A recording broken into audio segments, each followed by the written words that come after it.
சந்தோஷம்னாலும், கஷ்டம்னாலும் நம்ம யார்கிட்ட முதல்ல போவோம்னா, கடவுள்கிட்ட தான் முதல்ல போவோம். எல்லாருக்கும் முதற் கடவுள் பார்த்தீங்கன்னா விநாயகர். அந்த விநாயகர் வந்து எல்லாம் நார்மலா எல்லா டைப்லயும் பார்த்திருப்பீங்க. ஆனா இங்க பார்த்தீங்கன்னா பஞ்சமுக விநாயகர். பஞ்சமுக விநாயகர் மாதிரியே பஞ்சமுக ஆஞ்சநேயரும் இருக்காங்க.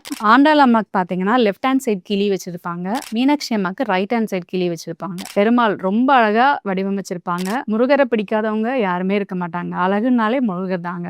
ரங்கநாதர் ஆதிசேஷன் மேல ரொம்ப அழகா படுத்துட்டு இருக்க மாதிரி தொப்புள் கொடியில இருந்து பிரம்மா வந்திருப்பாங்க. காலடியில நம்மளுடைய லக்ஷ்மி அம்மா இருப்பாங்க. கீழே பாத்தீங்கன்னா கருடர். மேல சுத்தி உங்களுக்கு அந்த ஆர்ச்சில ஃபுல்லா தசவதாரம் போட்டிருப்பாங்க. இது எல்லாமே சேர்ந்து ஒரு பீடத்துல இருக்கிற மாதிரி ரொம்ப அழகான பீஸ் இது. நடராஜருக்கு வந்து அவ்வளோ சீக்கிரம் நமக்கு சிலை வந்து வெளியில கிடைச்சிடாதுங்க. அதுலயே வந்து நம்ம லைட் வெயிட்ல சூப்பரா பண்ணியிருக்காங்க நடராஜர் சிலை. சிவன் வந்து பாத்தீங்கன்னா அவ்வளோ கிளாரிட்டியோட ரொம்ப கிளியரா ரொம்ப நல்லா பண்ணியிருப்பாங்க. வராகி வந்து நம்ம கூர்ம அவதாரத்துல இருக்கிற அம்மன் தான் வராகி அம்மன் சொல்லுவாங்க. இதே மாதிரி ஹயக்ரீவரும் இருப்பாங்க. ஆனா ஹயக்ரீவருக்கு வந்து பாத்தீங்கன்னா குதிரை மூஞ்சி இருக்கும். மகாலட்சுமிங்க எல்லார் வீட்லயும் மகாலட்சுமி இல்லாம இருக்க மாட்டாங்க. இங்க நம்ம கிட்ட இருக்கிற மகாலட்சுமி வந்து அவ்வளோ அழகா மூக்கு முழியுமா இருக்காங்க பாருங்க. சூப்பரா கையில ஃபுல்லா காசு கொட்டுற மாதிரி. குபேரர் லட்சுமி சித்திரலேகாவோட சேர்ந்து 3 பேரும் சேர்ந்து இருக்கிற ஐடல் ரொம்ப விசேஷங்க. வீட்டுல இருந்தா நிறைய செல்வம் கொளிக்கும். காட் ஐடல்ஸ் எல்லாமே உங்களுக்கு 92.5 சில்வர்ல மேக் பண்ணிருக்காங்க. ஒன்னும் கலை நயத்தோட ஹேண்ட்மேட் ஒர்க் பண்ணிருக்காங்க. இன்னும் இந்த மாதிரி நிறைய ஐடல்ஸ் பார்க்கணும்னா